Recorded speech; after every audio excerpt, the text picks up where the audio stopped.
Hello dear friends, आज हमारा very useful topic, एकदम उपयोगी टॉपिक है। हमारे लाइफस्टाइल में जो मिस्टेक्स हम करते हैं स्टडी की एज से, फिर स्टडी ख़त्म हो गई, हमने जॉब या बिज़नेस शुरू किया, मैरिज हुए, करियर एकदम अच्छा एस्टेब्लिश, लाइफ सेट हो गई है, तो ये 15 साल से लेके 50 के बीच में या उसके ऊपर भी एक बार कुछ डिजीज़ डेवलप हो गया है, फिर भी हम लाइफस्टाइल चेंज नहीं करते हैं। तो ये इसमें जो हम मिस्टेक्स करते हैं वो छोटी छोटी चीज़ें अगर हमने सुधार कर दी तो हम काफ़ी बीमारियां अटका सकते हैं, प्रिवेंट कर सकते हैं। खड़ी हो गई है तो रिवर्स कर सकते हैं। तो ये हम आज 11 टॉपिक पे डिस्कस कर रहे हैं। सीधा टॉपिक पे आते हैं। पॉइंट नंबर 1, स्टडी से कैरियर में, जॉब में, बिजनेस में हेल्थ प्रायोरिटी नहीं है। और जो पहली गलती हम करते हैं वो है फूड एंड स्लीप पैटर्न। तो फूड हमारा टाइमिंग सही नहीं है, स्लीप के टाइमिंग सही नहीं है, ये पहली गलती होती है। अभी उसमें हम क्या छोटी ध्यान रख सकते हैं कि आप ब्रेकफास्ट, लंच और डिनर है तो उसको 1-2 घंटे इधर उधर होगा तो चलेगा, पर प्रायोरिटी सेट करके हेल्थ को प्रायोरिटी देके उसके टाइमिंग्स को फिक्स कीजिए। जनरली वरना क्या होता है, या ब्रेकफास्ट ही स्किप हो जाता है, लंच 4 बजे तक टाइम नहीं मिलता है, डिनर फिर लंच लेट किया तो डिनर खूब लेट होता है। अगर रात को जग रहे हैं तो लेट नाइट ईट करते हैं, रात को देर तक जगते हैं, सुबह लेट उठते हैं, या फिर एक्सरसाइज का टाइम नहीं मिल रहा है, और फिर ये सब डिजीज़ खड़े होने की संभावना रहती है। तो सुबह 7:30 से आप 9 के बीच में, ज़्यादा से ज़्यादा 9:30-10 के बीच में आप ब्रेकफास्ट कीजिए। लंच 12 से 2-2:30 के बीच में ही कर लीजिए। डिनर में खास ध्यान रखिए, डिनर 7 से 8:30 के बीच में ही कीजिए। At least 3-4 hours before sleep dinner कीजिए। दोपहर को भी सोने की अगर फीमेल को टाइम मिलता है तो लकी है, तो अगर आदत है तो भी 3-4 बजे, मतलब कि 1 बजे खाया है तो बिफोर 3 नहीं सोना है। तो ये छोटी छोटी मिस्टेक्स हमने सही कर दी तो काफ़ी बीमारियां अटका सकते हैं, और खड़ी हो गई है तो हम उसको रिपेयर कर सकते हैं। पॉइंट नंबर 2, मील स्किप मत कीजिए, है ना। कैरियर प्रायोरिटी, स्टडी प्रायोरिटी है, हेल्थ प्रायोरिटी नहीं है। ब्रेकफास्ट नहीं किया या लंच ही नहीं किया, हैवी ब्रेकफास्ट करके सीधा डिनर किया, लेट नाइट डिनर किया, तो मील फिर यह स्किप करना भी गलत है। मेटाबॉलिज्म पे इफ़ेक्ट होता है। 1 आध साल कुछ नहीं होगा, फिर लंबे अरसे तक फूड पैटर्न गलत रहा तो फिर मेटाबॉलिज्म, हार्मोन्स, हेल्थ, उस पर सब प्रॉब्लम्स खड़े होने की संभावना रहती है। तो स्किप मत नहीं करना है। तो आप ठीक से ब्रेकफास्ट, लंच कीजिए, क्वांटिटी थोड़ी कंट्रोल रखिए। तो दूसरा पॉइंट हो गया, स्किप मत कीजिए। तीसरा मोस्ट इम्पॉर्टेंट पार्ट है, नो टाइम फॉर एक्सरसाइज। ये तीसरी गलती है।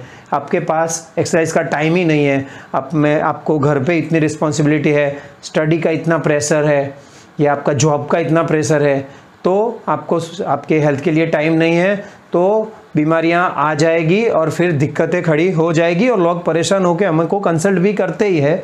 तो कुछ भी हो, 1 घंटा शरीर को कंपलसरी दीजिए, है ना। आपका घर का काम कर रहे हैं फीमेल्स, बच्चों की जॉइंट फैमिली है, हाउसवाइफ है, अगर जॉब नहीं कर रहे हैं तो बच्चों की जिम्मेदारी, घर की जिम्मेदारी, ये सब में फिजिकल एक्टिविटी नहीं किया तो वो कैलोरी बर्न होती है, फैट बर्निंग नहीं होता है। आपके जॉब में आपको खूब प्रेशर है, ट्रैवलिंग, जॉब प्रेशर है, वर्क प्रेशर है, तो उसमें आपकी कैलोरीज बर्न होगी, फैट बर्न नहीं होगी, शुगर बर्न नहीं होगा, कोलेस्ट्रॉल बर्न नहीं होगा, ब्लड प्रेशर कंट्रोल नहीं होगा। You have to spare at least 1 hour for exercise. फिर अगर लोग सिंसियर है, अच्छी और रेगुलर वॉक कर रहे हैं, योगा कर रहे हैं, तो भी वो लोग आप देखिए परेशान हो रहे हैं BP, diabetes, thyroid, cholesterol, PCOD वगैरह से। तो हमारा चौथा पॉइंट है, पैटर्न ऑफ एक्सरसाइज चेंज होनी चाहिए, है ना। रेगुलर इंटरवल पे आप एक्सरसाइज चेंज करते रहिए पैटर्न, क्योंकि बॉडी यूज टू हो जाता है। काफ़ी साल से वॉक कर रहे हैं, बॉडी यूज टू हो गया है, तो कुछ एक्स्ट्रा आपको करना चाहिए। योगा ओनली कर रहे हैं तो एक्स्ट्रा करना चाहिए। एकदम कंटिन्यूस जिम कर रहे हैं फिर स्टिफ हो जाता है, तो पैटर्न ऑफ एक्सरसाइज चेंज होती रहनी चाहिए। फिर नेक्स्ट पॉइंट है हमारा, डोंट फॉलो एनीवन, मतलब कि इसने ये डाइट किया, उसको फ़र्क पड़ गया है तो मैं वैसा ही करूँ। इसने ये प्रोडक्ट ली और उसको वेट लॉस हो गया, इसने ये सप्लीमेंट लिया तो उसका वेट लॉस हो गया, तो वो आपको सूट करेगा ऐसा ज़रूरी नहीं है। सबका बॉडी अलग अलग होता है, सबकी मेटाबॉलिज्म अलग अलग होता है, हार्मोन्स अलग अलग, जीन्स अलग अलग होते हैं, तो ब्लाइंडली किसी को फॉलो करने की ज़रूरत नहीं है। फ़ायदा होने से साइड इफ़ेक्ट के चांसेस खूब रहते हैं। तो किसी को प्रोडक्ट या कोई सप्लीमेंट या डाइट आपके बॉडी के टेंडेंसी के मुताबिक डिज़ाइन होना चाहिए, तो ये ध्यान रखिए। फिर 6th इज़ कॉरपोरेट स्ट्रेस, है ना, स्टडी में स्ट्रेस, बिजनेस में, जॉब में स्ट्रेस, प्रेशर है, टारगेट अचीव करने हैं, ये मंथ एंड आ गया, मार्च एंड आ गया, फिर इसमें प्रायोरिटी चेंज हो जाती है। स्ट्रेस से भी, स्ट्रेस हार्मोन है ना, सीरोटोनिन, कॉर्टिसोल, ये सब हार्मोन डिस्टर्ब होने शुरू हो जाते हैं। फिर ये पूरा अंदर तो पूरी चेन है, फिर thyroid, periods, sugar, BP, cholesterol, तो ये स्ट्रेस इंड्यूस्ड डिजीज़ है। तो कॉर्पोरेट स्ट्रेस है तो स्लीप पैटर्न अच्छी रखी। नेक्स्ट पॉइंट है स्लीप पैटर्न अच्छी रखी। आप दिन भर पूरे स्ट्रेस में रहते हैं पर आपने टाइम पे सो गए, है ना, और फिर जल्दी उठ के 1 आध घंटा योगा, प्राणायाम, वॉकिंग, एक्सरसाइज कुछ कर ली, तो भी आपके दिन भर के जॉब के स्ट्रेस में आप काफ़ी बेहतर परफॉर्म कर पाएंगे। तो स्लीप पैटर्न अच्छी रखिए। एक मैंडेटरी, आपका अगर नाइट शिफ्ट वर्क नहीं है तो 10:30 बजे एटलीस्ट सब गैजेट छोड़ दीजिए, मोबाइल, टीवी, लैपटॉप, ये सब सीरीज़, ये सब जो आप देखते हैं ना OTT प्लेटफॉर्म में, ये सब लास्ट 10:30 बजे तक देखिए, फिर आप सो जाइए। सोना, है ना, जितना डाइट और एक्सरसाइज का इम्पोर्टेंस है ना उतना ही स्लीप का है। अगर आप अच्छा डाइट और एक्सरसाइज कर रहे हैं, हेल्दी लाइफस्टाइल है, स्लीप अच्छी नहीं है ना, तो भी दिक्कतें खड़ी होती है। तो स्लीप पैटर्न भी अच्छी रखिए। 8th पॉइंट है सेल्फ मेडिकेशंस मत कीजिए। ये पेन हो रहा है तो कॉम्बीफ्लेम प्रोडक्ट का नाम नहीं दे रहा हूँ, पर ये ले लिया, या कोई जॉइंट्स पेन हो रहे तो पेन किलर्स ले लिए, नींद नहीं आ रही है तो ये गोली ले ली, एसिडिटी हो रही है तो ये गोली ले ली, ये मत कीजिए। सेल्फ मेडिकेशन मत कीजिए। 1-2 बार ले लिया तो ठीक है, लगातार परेशान कर रहा है तो किसी को कंसल्ट कीजिए। बाकी हेडेक हो रहा है तो हेडेक की गोली मत लीजिए। सर्च द कॉज, कहीं बीपी गड़बड़ नहीं हो रहा है ना, राइट, आँख के नंबर्स में डिस्टर्बेंस नहीं है ना, तो सेल्फ मेडिकेशन मत लीजिए। कोई सेल्फ सप्लीमेंट्स भी मत लीजिए। जिम विम में जा रहे हैं या किसी को वेट लॉस के लिए मिले, उसने आपको प्रोडक्ट पकड़ा दी, ऐसा नहीं है। वो सप्लीमेंट्स आपको हर एक को एक जैसा सूट नहीं होता है, तो किसी को कंसल्ट करके, ऑथोराइज्ड पर्सन, डाइटिशियन, डॉक्टर को कंसल्ट करके ही प्रोडक्ट लीजिए। सेल्फ मेडिकेशन, सेल्फ सप्लीमेंट्स मत लीजिए।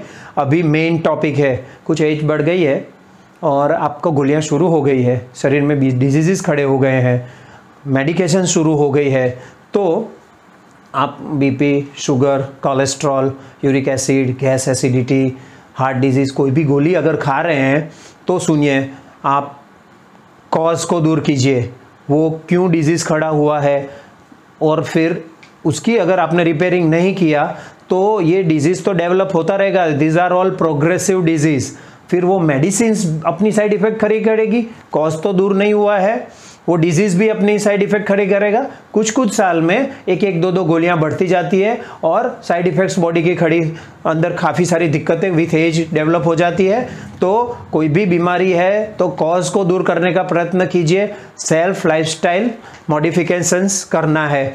10th पॉइंट है हेल्थ पे इन्वेस्ट कीजिए, है ना, बार्गेन मत कीजिए। जिम में जाइए तो किसी से कि इतना ये नहीं, बराबर है, 1 साल का लंबा पैकेज लीजिए, है ना, हेल्थ को प्रायोरिटी दीजिए, टाइम स्पेयर कीजिए हेल्थ के लिए। कहीं जिम वगैरह में गए या कोई स्पोर्ट्स में जा रहे हैं, कोई योगा में जा रहे हैं, कहीं पे जा रहे हैं तो उसको टाइम भी दीजिए। 1, 2, 3 महीने का प्लान नहीं लेने का, साल भर का प्लान लीजिए, राइट। तो आपने लगातार एफर्ट्स किए तभी तो हेल्थ में इंप्रूवमेंट आएगा ना। 1-2 महीने में इतने साल का खाया पिया कैसे सुधर जाएगा।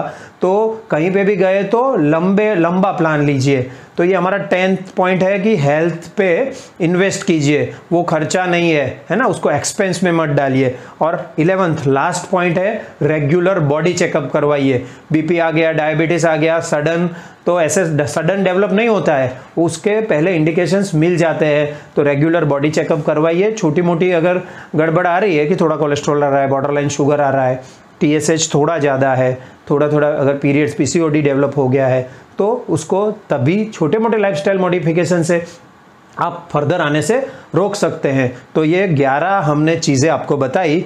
इस सब में कोई भी एज में आपने ये सुधार कर दिया तो आप काफ़ी बीमारी अटका सकते हैं। डेवलप हो गई है तो रिवर्स कर सकते हैं।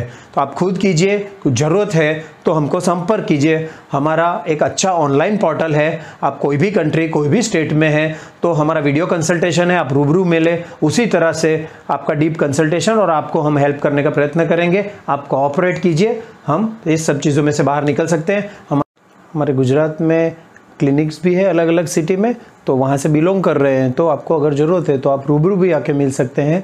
Together we can get rid of all this physical complaints and diseases.